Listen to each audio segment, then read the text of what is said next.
to my YouTube channel, and today we'll be learning how to make Princess Bustier, and you can achieve these results using that method. It's a very quick and easy method. So the first thing you're going to do is that you mark your vertical measurements. Your vertical measurements here are your shoulder to your above bust, or your shoulder to your chest line, your shoulder to your bust line, your shoulder to your under bust, and your shoulder to your half length. That is if you're making a half cut. But if you're making a full blouse, you can also include your shoulder to your full length.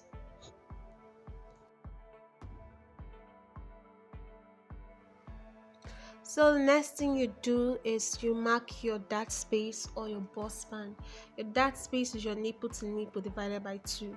Mine is 7, so it's supposed to be 3.5 divided by 2, but I'm using 4 inches because I don't want to. If I use 3.5, I will have to add back half inch joining allowance after cutting, and I don't want to do that. I want to skip that step, so I used 4 instead of 3.5. I hope you understand.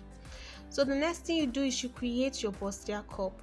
Now for this one, I need to emphasize something. So to create your bust cup, you use this formula: your round bust minus your round under bust divided by 2. For this person, the round bust is 38 and the round under bust is 33. That is 5. That's the difference between both of them is 5 divided by 2, which is 2.5. So I use 2.5 to create the bust cup. This will make the cup relax very well and fit the breast very well. I hope you understand. So the next thing you're going to do is you mark your horizontal measurements. Your horizontal measurements are your round measurement. That's your round bust, your round under bust, your half length, and your full length. I hope you understand the round measurements. While marking your horizontal measurements, please don't forget to add the inches you removed while creating the bust cup. That's the 2.5 inches you removed while creating the bust cup. If you do not do this, you're going to have shortage while sewing. Like, you're going to have a very bad shortage while sewing. I hope that makes sense.